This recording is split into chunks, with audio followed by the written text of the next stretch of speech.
our walk with the Lord is hindered. It is hindered by our selfishness. It is hindered by our bad habits. It is hindered by our sinfulness. Kaya instead of shining brightly as an image and likeness of God, hindi umiilaw. Bakit? Bakit hindi umiilaw? Kasi may sagabal eh. Kaya maraming tao nagsasabi, nagpe-pray naman ako. I spend time with God, but there's something wrong. You know, when a mirror, kung meron tayong mirror, I was thinking of bringing a mirror here, and you have a light coming from somewhere, when that light hits the mirror, it will bounce back. Kung gaano ka liwanag yung ilaw from the mirror, when you face the mirror, it will bounce back. Iilaw din yung palibot mo. Yung reflection, di ba? Yan ang sinasabi dito. We are not the light, but we reflect the light of Christ as we constantly face Christ. As we constantly look to Christ. Yung ilaw ng Diyos, yung ilaw ni Kristo, it hits us and it is reflected in our life. But sometimes the mirror is dirty. Madumi yung mirror. Kaya kahit gaano kaliwanag ng ilaw, the reflection is poor because the mirror is dirty. Anong kailangan gawin? Linisin yung mirror. And this is where Lent comes in. Next Sunday is already the first Sunday in Lent. And what I would just like to say to you today is prepare for Lent. We know that we are the light of the world. As we constantly walk with Jesus, as we constantly pray to Jesus, as we constantly spend time with Jesus, we are reflecting the image of God in us. But sometimes, maraming hindrances. Some of those hindrances are our attachments. Attachments to the goods of the world, our attachment to people, our attachment to anything else less than God. Yan. That's why we do not manifest, we do not radiate with the love and the glory of God in us because may problema tayo. Hindi ang Diyos ang may problema. Amen? Amen. And so papasok tayo sa Lent. In the Lenten season, Lent for me is a journey of the mind to the heart. From Ash Wednesday, that is the first day of Lent, yan ang unang araw ng Kwaresma, to Easter Sunday, that is 40 days. Not counting the Sundays, that is 40 days. We will journey, and in that journey, we will ask the Lord to cleanse us. So that come Easter, as Christ would rise, then His image in us will also rise up and it will manifest. Amen? Meron na ba kayong mga kaibigan na nagsabi sa inyo, alam mo, nagbago ka, hindi na kita kilala? O minsan sasabihin ng mga kaibigan mo, ay nako, ganon ka pa rin, walang pagbabago. You know? Never change. We never radiate with the character of God, but this is now the time. Kaya I would use this Sunday to remind you, prepare your course for Lent. Ano bang gusto mong magbago sa buhay mo? Ginahungod aron. Don't think that dahil nagsisimba ka, don't think na dahil nagbabasa ka ng Bible, magbabago ang buhay mo. Ginahungod animo ron. You do it intentionally. And it begins with evaluation. What do I want to change in my life? Masungit ako. Maiksi na yung pasensya ko. May mga tao nga madumot. Alam niyo yung madumot? Ha? Oh, may mga taong ganyan. Ay, hindi ko mapigilan sarili ko. Pag nasaktan ako, hey, dumtan ko gid ikaw. Ay, makuron. Daharon sa impyerno. Ro imong pagkadumot nga ron, hey, daha sa impyerno ron. Baunin mo sa impyerno yan. Kasi maraming doon madumot din. Pero aton nga pagkadalok, selfishness. I was talking to a family na nag-aaway-away sila sa lupa nila. They were fighting and fighting. Tinawag nila ako para mag-intervene. Kasi nag-aaway sila magkakapatid at saka yung nanay nila. Sabi niya, Father, pumunta ka para ikaw mag-intervene. Nung pumunta ako doon, hindi ako pinasalita. Silang nagsigawan. Hindi nga ako pinakain. Kayo bandang huli, nag-excuse na lang ako, aalis na lang ako. Sabi ko lang sa kanila, sabi ko, yung pinag-aawayan nyo ba, madadala nyo ba sa impyerno? So sabi ng isa sa akin, bakit impyerno, Father? Ay, iniisip nyo pa langit?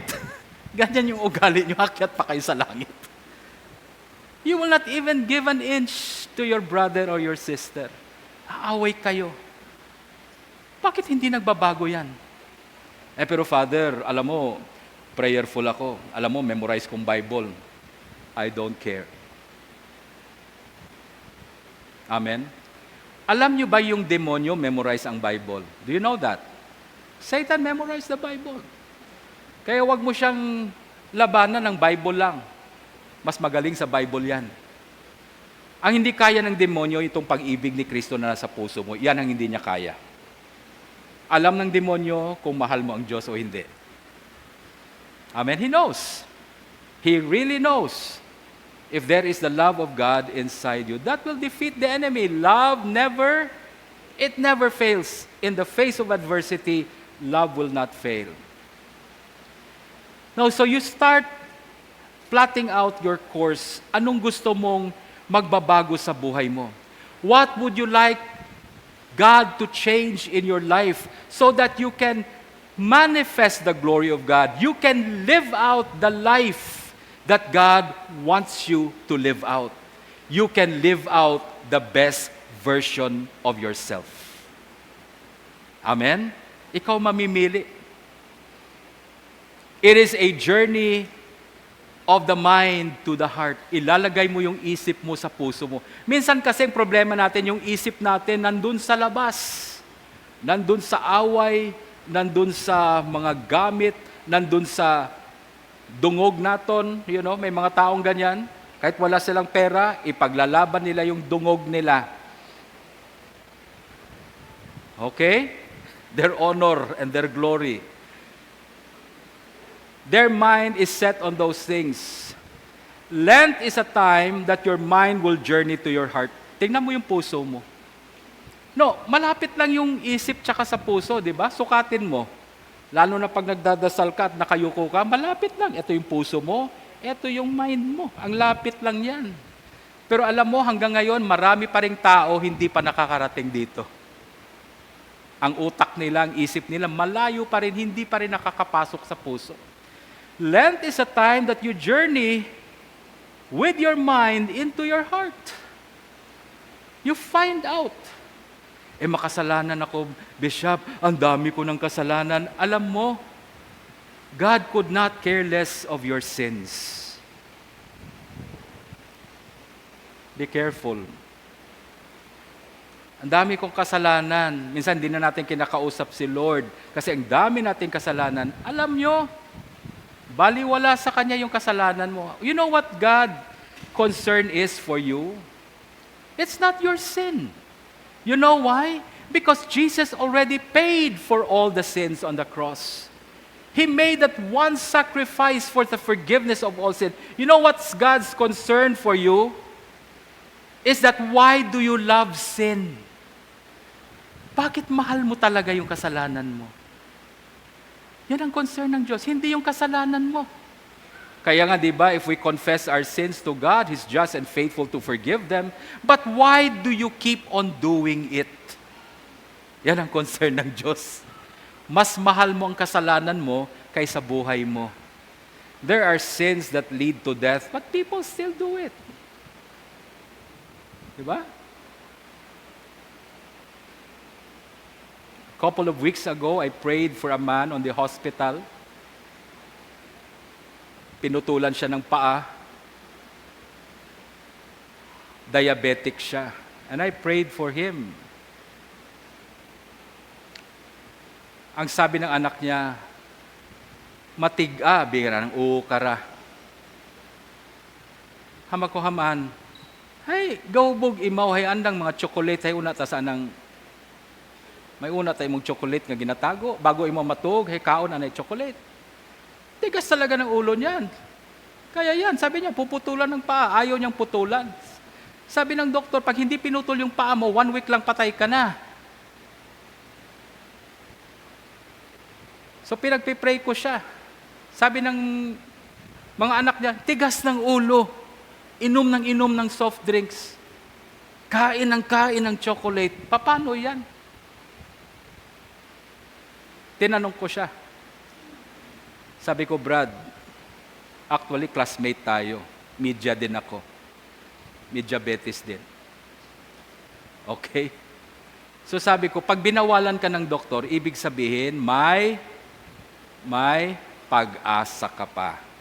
Pero pag sinabi na ng doktor, sige, kainin mo lahat ng chocolates na gusto mo. Bakit? Bilang na yung oras mo. Kumain ka na ng marami. Di ba? Pero pag sinabi ng doktor, huwag kang kumain ito, bakit kinakain ang bawal? O, kayo, tawa ng tawa kayo. Pag Christmas, lahat ng bawal kinakain. Kasi iniisip natin, pag Christmas, lahat ng masama ay nagiging mabuti. 'Di ba? Di ba? Yung may mga high blood, pag Christmas, kain ng lechon. Hala, sige. Aman, ay Christmas mata. Gapamayad manaron, ay Christmas. Huogid.